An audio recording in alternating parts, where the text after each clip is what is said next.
Hello and welcome to Byju's IAS. Let's get started and look into the first article. The first article says one more lynched in Punjab over sacrilege. The article here is speaking about two instances where two individuals were killed in the state of Punjab over alleged sacrilege attempts. The first one was reported from Golden Temple in Amritsar. The second incident took place in Kapurthala district. Let us try and understand what is the sacrilege all about, what are the laws in picture to prevent it, and what is the way forward when it comes to preventing such instances in the near future. What do we understand by sacrilege? Every religious community has holy persons. Every religious community has holy objects. They also have holy books and the site where they pray as well. When an individual does not respect any of these, in such a case, it is called a sacrilege. A sacrilege can be in the form of a verbal communication where there is abuse of this particular object or this particular holy book or the people respected by millions of people. So when it takes a verbal form, it is called as blasphemy. And when there is a holy book or there is a picture or there is a site which is burnt or destroyed, that is what is called as desecration. So blasphemy and desecration is what is part of sacrilege. So what happens in sacrilege? You have holy book, you have a person, you have an object, you have a site which is respected by number of people. If an individual does not respect any of these and leads to violation in treating this particular revered book, that is what is called as sacrilege. In the present situation, according to Dharam Singh, who happens to be a former professor of Sikh studies at Punjab University at Patiala, the Guru Granth Sahib and everything associated with it is sacred for the Sikhs. They consider the Guru Granth Sahib to be a living Guru, and any harm or disrespect towards it is considered as a serious offense for the Sikh. Apart from the Guru Granth Sahib, the Gurudwara, the Dastar, and the Kirpan are also considered sacred. In the present situation, because you have had individuals who did not respect some of the holy scriptures of the Sikh community, which is why they were killed in the state of Punjab. Now, what we have to understand is if such issues which leads to religious disharmony in the society, what are the laws that come into picture? We have section 295 of the Indian Penal Code, which says injuring or defiling place of worship with intent to insult the religion of any class.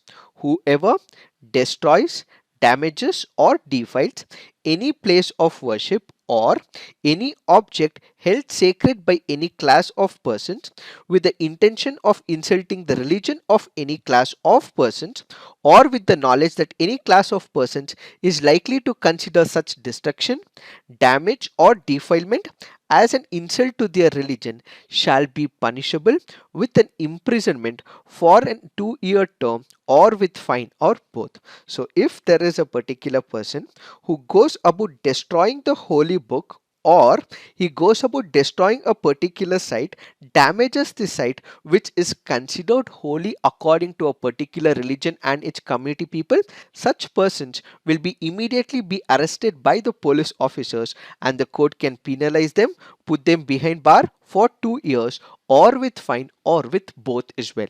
And you have another section of the Indian Penal Code, that is 295A of the Indian Penal Code, which speaks about deliberate and malicious acts intended to outrage religious feelings of any class by insulting its religion or religious beliefs. In such a case, the court of law may impose an imprisonment term for a period of 3 years or with fine or with both as well. So when you have such individuals who are voicing their opinion against another religion, which can be in the form of words, either spoken or written, or by signs or by visible representation or otherwise, and can create a disharmony in the society, violating the public order in the society, resulting in chaos and disturbing the social fabric, such individuals can be arrested by the police officers, and the court of law may also put them behind bars for 3 years as well. Previously, there have been attempts by the Punjab government back in the year 2015 where they wanted to introduce Section 295AA of the Indian Penal Code. According to it, any person who is not respecting the Guru Granth Sahib, in such a case, the person will have an imprisonment for lifetime as well. Such has been the attempt which has been taken up in the past by the Punjab government. However, this bill was not given consent by the President of India. That is because it was against the secular spirit of the Constitution of India. Then you again had 2018 government in the form of Amarinder Singh, who was the Chief Minister of the Punjab government. He also passed an amendment to this particular legislation. He said that all holy books of all the religions will be covered under this particular legislation, but the bill was never enacted. What is the course of action that we have to initiate whenever there are instances of sacrilege that happen in the society? Yes, it does hurt the sentiment of a particular community, but law should not be taken up by the community people and the individual, but instead the law implementing executing agencies will have to bring such people under the law books. Killing away and taking the life of a person can only be done by the procedure established by law, and people should not take law into their hands. So what we require is the right implementation by the executing agencies is the need of the hour, says this article. Now let's look into the next article. This article says, can India become a technology leader? When we speak about Google, when we speak about Twitter or Microsoft, there is one thing in common. What is it? Are they multinational companies? Yes, but they have a unique attribute of its own, which is very close to all the Indian citizens. What is it? That these are led by the Indian Americans. So whenever we have an Indian American heading one of the multinational companies, all of us are proud of their achievement. We take their achievement as our own achievement. That is something beautiful. However, when you think of such scenarios, we also should feel bad. Why?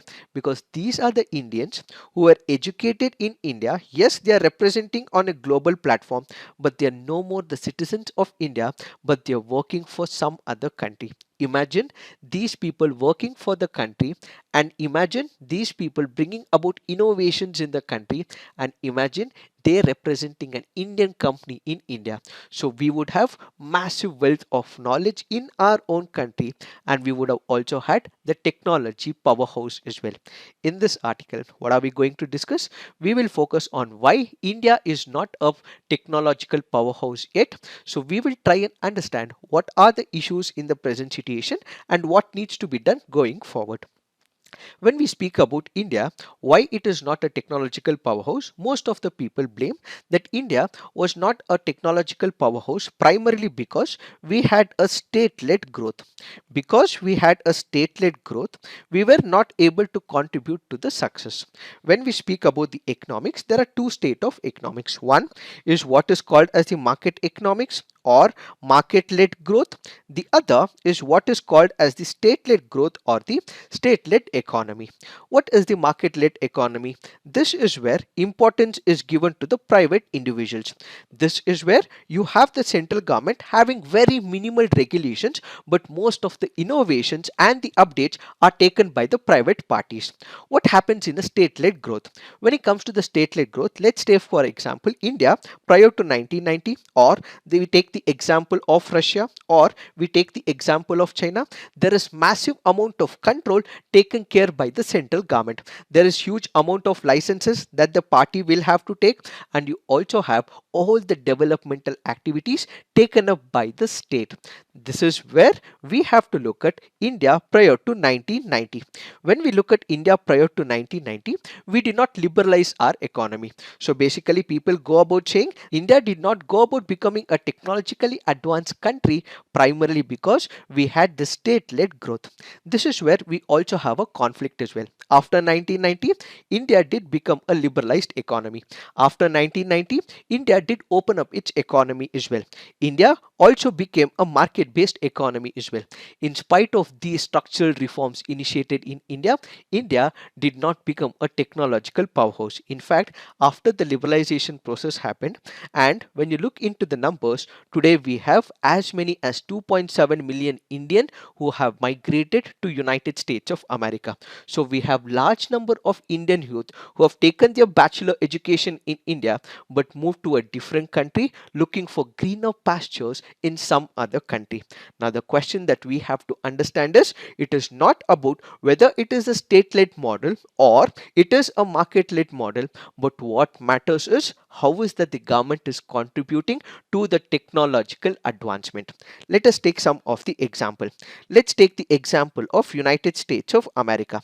United States of America is known as a technological powerhouse. Most of the multinational companies that we speak about are based in United States of America. We speak about Apple, we speak about Amazon, we speak about Twitter, we speak about Facebook. All these companies are operating from United States of America. This is what we see right now.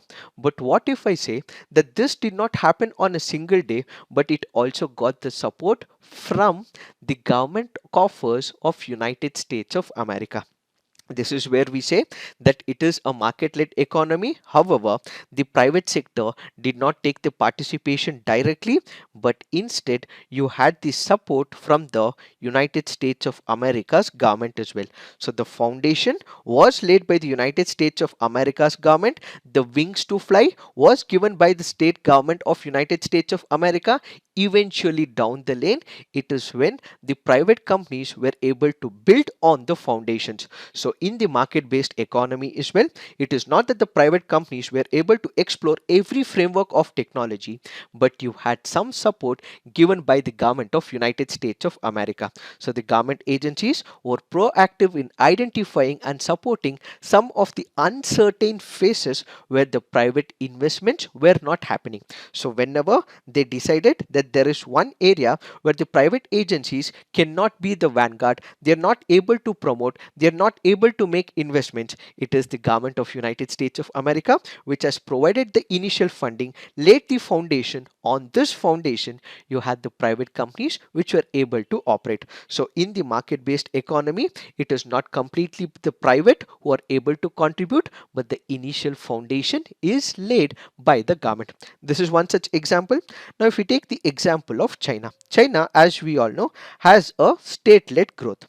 When we speak about the state-led growth, we know for the fact when it comes to China, it is also called as the factory of the world. Why? Because there is low wage manufacturing that takes place in China. But China also realized over a period of time that it also requires technological advancement. So what did the government do? The government started investing a lot of money when it comes to the technological advancement. So for those areas where it initially laid the foundation, for example, let's say the public sector where it was about low wage manufacturing or that which did not require huge investments, in such area Chinese government made investment, and over a period of time it immediately withdraws the investment for those which are already established. So initially it makes the funding, initially it puts in the investment, and over a period of time it also brings the private sector into such field and immediately withdraws from operating. However, it also recognizes that there are some important strategic technological advancements that is need of the hour. That is where China starts operating. Another important factor about China is, let's say for example you have the bureaucracy. The bureaucracy in most of the countries is assumed to be lethargic, is assumed to be status quoist, and is also known for procrastination and delay. But what does China do? China immediately does not dismantle. It tries to understand what is the root cause or problem in the bureaucracy, but reforms the whole bureaucracy in that particular country. So even if it is a state-led model like China, it is more about government operating, government funding the projects when it comes to the technological advancement. So what is the author trying to say? The author is trying to say that when it comes to India, it is not about state control, or it is not just about private participation which was happening after 1990. What we require is equal contribution made both by the government as well as by the private. But the initial foundation, initial investment, initial advancement towards the technology will have to be made by the government. If we consider prior to 1990, what we had from India was the development of Indian Institute of Technology. If you go to any country and if you say that you're from IIT, those people will start respecting you. That is the brand image that we have created when it comes to India and the Indian Institutes of Technology.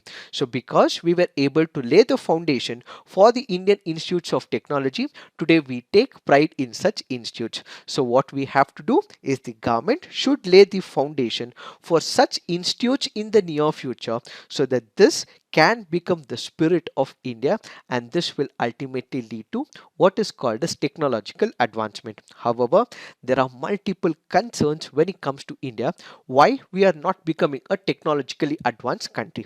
That is because of the educational system in India.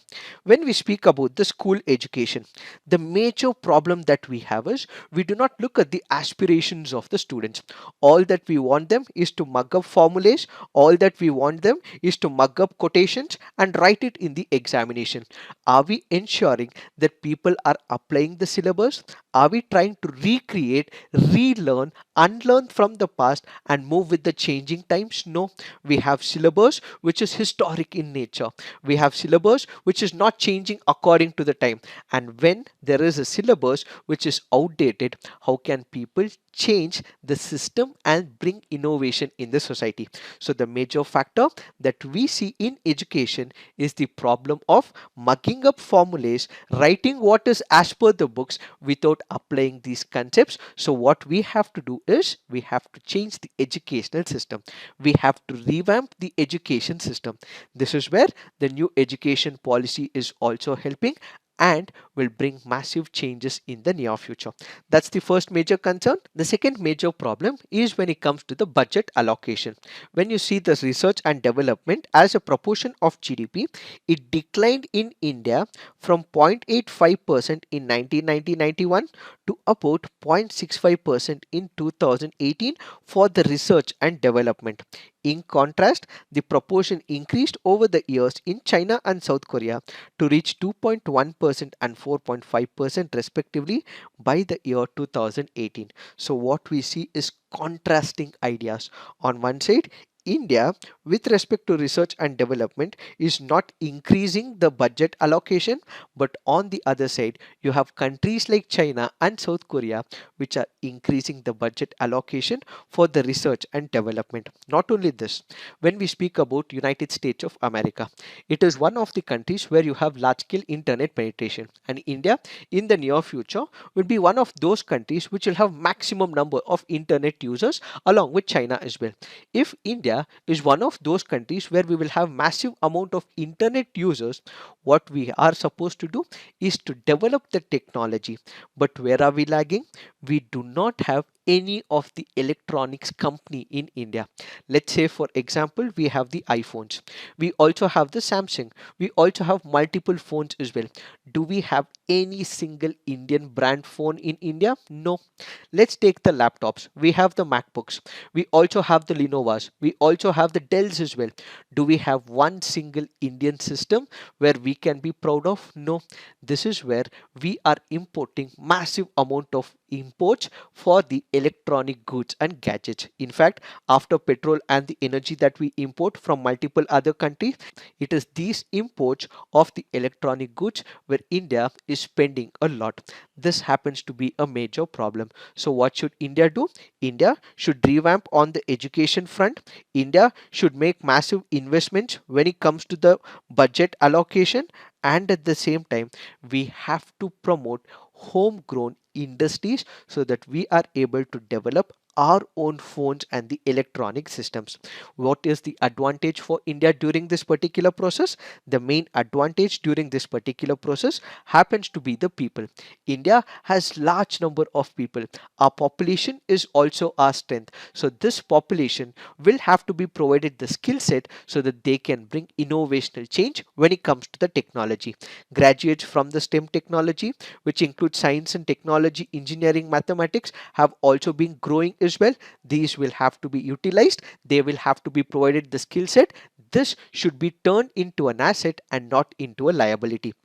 The government will also have to expand on the technological front open up more technological colleges as well. Why? That is because as of now, when you look at the tertiary students in India, most of them are enrolled in the private institutions. They should also be provided merit based reservation where these people should start working for the public institutions, and ultimately what we will have is more innovations when it comes to the technological front. So bringing about ease of doing business in the Make in India initiative is not the only thing that the government will have to focus on, but it should broaden its technological capabilities. What do we mean by broadening technological capabilities? It is about infusing the money, it is about changing the syllabus, it is about directly entering the colleges with industrial standards so that there is collaboration between the industry and the colleges. And also remember, whenever the government is making an investment, it should also respect the public sector institutions as well.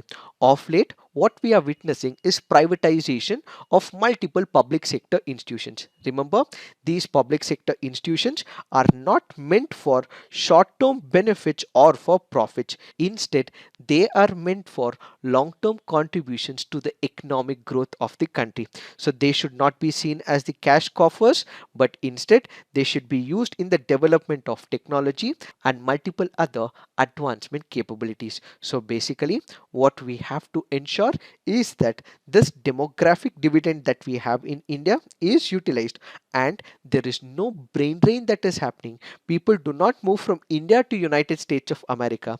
Instead, we have to be the magnet which is able to pull multiple other people towards India. If we are able to do, the next era is India's era, and we will be a major technology superpower, is what is this article all about.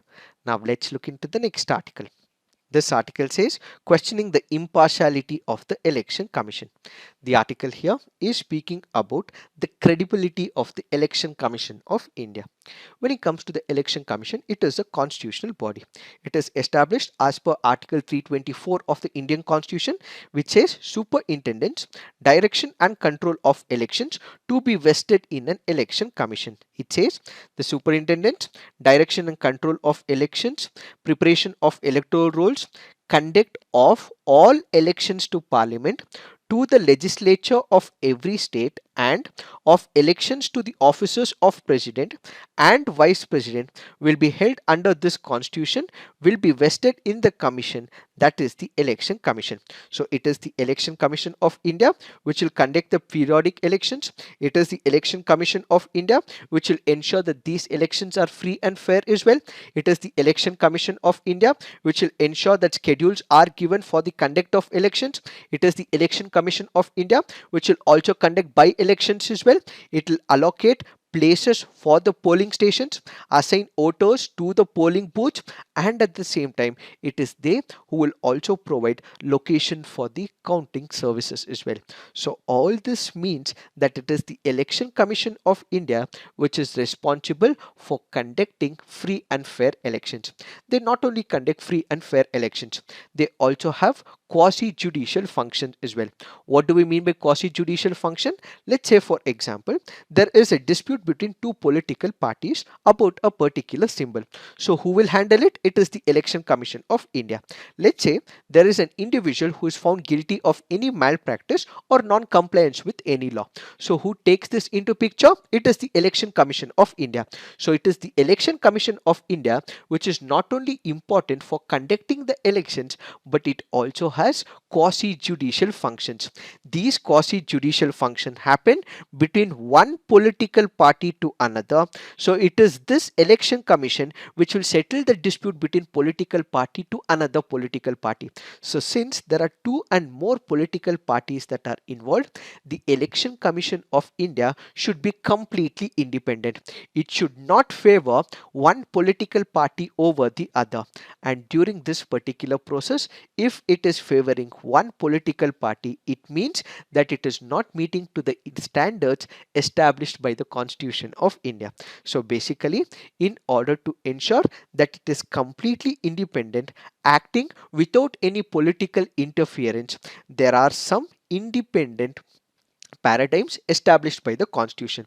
What do we mean by it? That is the conditions of service and tenure of the election commissioner and the regional commissioners shall be such as the president may by rule determine, provided that the chief election commissioner shall not be removed from his office except in like manner and on the like grounds as the judge of the Supreme Court, and the conditions of service of chief election commissioner shall not be varied to the disadvantage after his appointment. So what do we mean by it? In order to prevent the political interference, he requires the independence.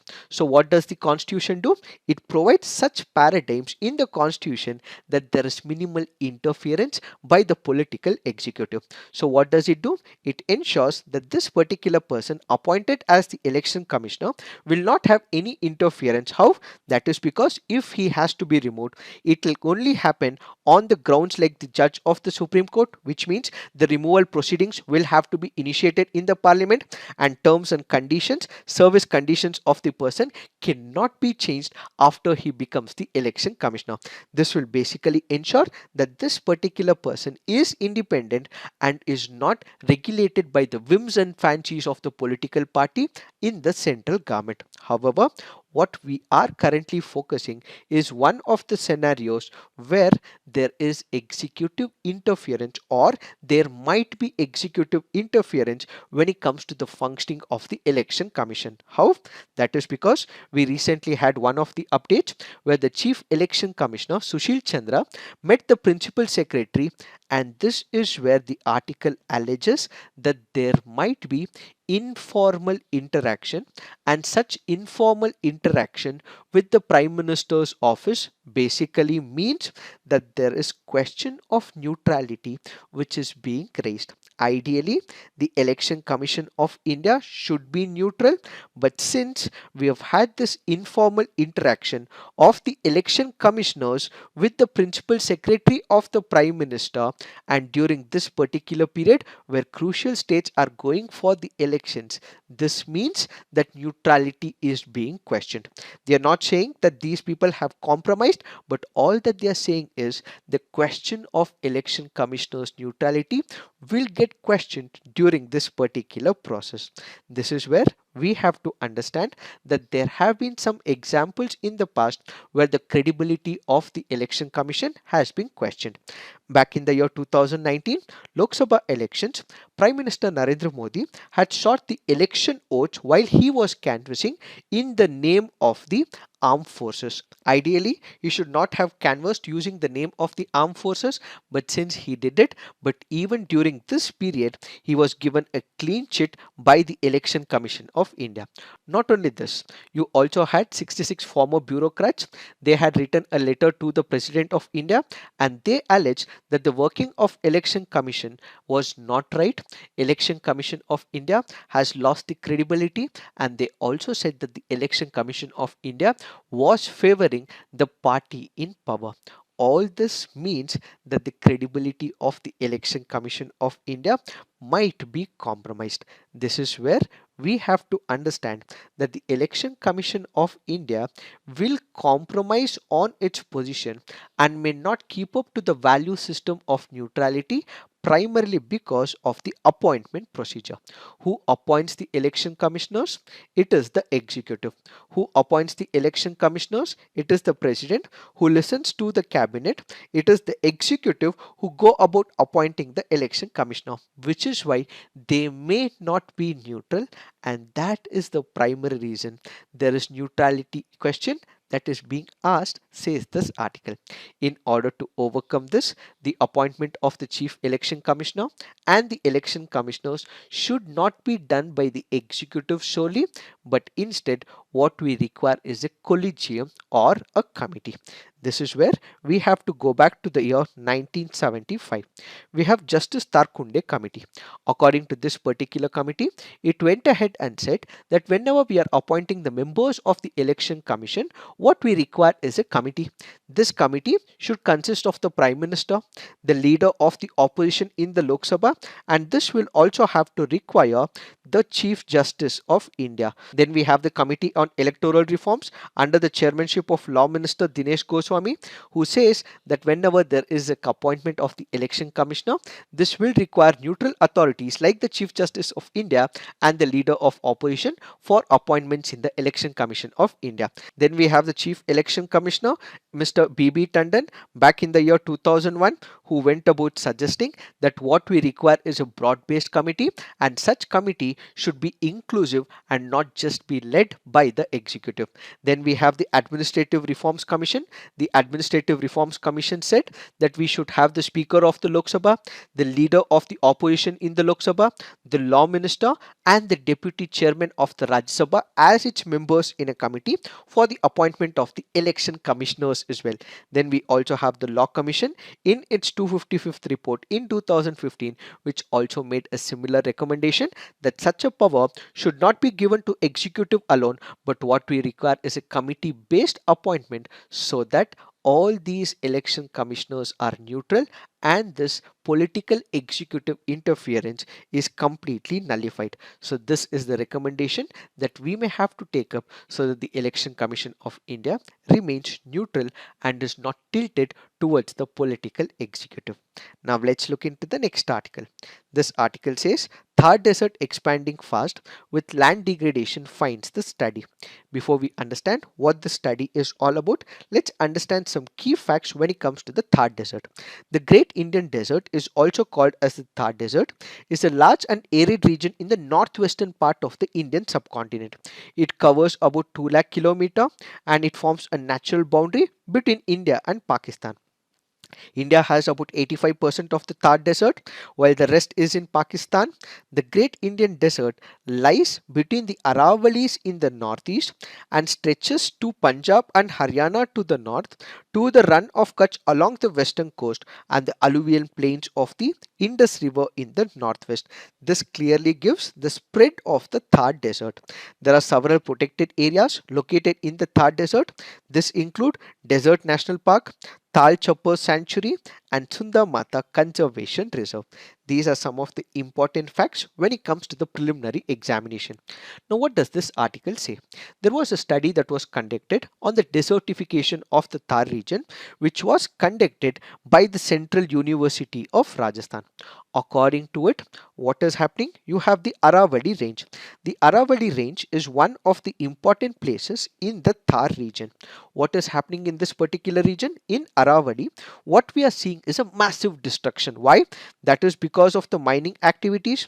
That is because of the infrastructural projects. So because of the gradual destruction of the Aravalli range and because of the massive migration of people happening in this particular region and also because of climate change, what we are witnessing is destruction of this particular area, and as a result what we see is that the area of desert is increasing towards the eastern side. So basically, because of changes in the rainfall pattern, spread of the sand dunes, unscientific plantation drives, because of the destruction of the Aravalli hills, because of unchecked mining, reduction in the vegetation cover, what we are actually seeing is increase of desertification which is moving towards the eastern part. Added to this, what we are also going to witness is the sandstorms in the near future, which may also reach Delhi as well, says this article. Apart from this, we also have vegetation degradation, water erosion in this particular region, which ultimately means that we will have more desertification in the near future. In order to overcome these issues, we have to ensure that there is afforestation on dune slopes by directly sowing grass seeds and transplanting seeds of indigenous and exotic species. We have to plant grass slips, seeds of grasses or leguminous creepers on the leeward side of the micro windbreaks. Then there are trees like air tortoise, camel dunesis, siso, undulata, which have to be planted, and there are statistics which also say that because of planting such trees and plants, it has been able to reduce the desertification and is able to reduce the wind velocity in this particular region and thereby prevent the desertification and land degradation as well. So going forward, the government will have to ensure that all these recommendations are taken into picture. New action plans for the conservation of Aravalli range will have have to take place, and they have to prevent the desertification towards the eastern parts of the state. It is this that we have to understand in reference to this article. Now let's look into the next article. This article says testing the red lines in the Iran nuclear deal. There is nothing substantive from this article. All that you have to remember is about the Iran nuclear deal, for which we already have a video. So kindly look into the Iran nuclear deal, which we have already recorded. You don't have to go through this article because there is nothing substantial from this article. The only thing that we have to know is that we have the new president in Iran. So what is that they are looking at? They want the United States of America and the Western countries to remove the sanctions completely so that they fall back into this nuclear deal. And at the same time, you also have countries like United States of America which also want Iran to stop the nuclear activities completely and also give power to the International Atomic Energy Agency so that they can look into the operations of Iran. So what they are doing currently is talking in Vienna so that they can sort out their differences. There is nothing substantial that is emanated from the Vienna talks. All that you have to know is about the Iran nuclear deal or the joint comprehensive plan of action, which we have already discussed. Now let's look into the next article. This article here is speaking about Pegasus. This article here is speaking about the Supreme Court appointed committee. We have discussed about the Pegasus issue. There is a video for the same as well. All that you have to do is look for Pegasus video and look into it. But this article is important from the preliminary examination point of view, where it makes a mention of NetWire. What is NetWire? It is nothing but a remote access Trojan. So remember, NetWire is nothing but a remote access Trojan, and it can be important from the preliminary examination point of view. Apart from this, you also have the Supreme Court appointed committee led by Justice Ravindran. It will examine whether the center used the Pegasus software to spy on the individuals. Has it violated the privacy of the Indian citizens as well? So one such committee will be taking care of whether the center has interfered with the privacy of the citizens. But what this article also speaks about is that Supreme Court had in the previous instances appointed similar such committees as well. One was in reference to the pollution in Delhi, the other was in respect to the farm laws as well, and similarly it had also appointed Sirpurkar Commission where it wanted to look into the police excess that happened in Hyderabad. However, the article goes on to say that there is mixed reaction to such committees. Some have been successful and some have not been successful. So whether the committee led by Justice Ravindran will be successful or not, we have to wait and watch, says this article. Now let's look into the mains practice question. Despite India having the potential to become technological powerhouse, it is beset with challenges. Discuss the steps to be taken to foster an environment for innovation. Next question: has the Election Commission's independence been diluted? Critically analyze. Also suggest measures to insulate the commission from the influence of political executive. So please write all your answers on the comment section, peer review, and do give positive feedback to your friends' answers. So this is it for today. Thank you for watching. All the best.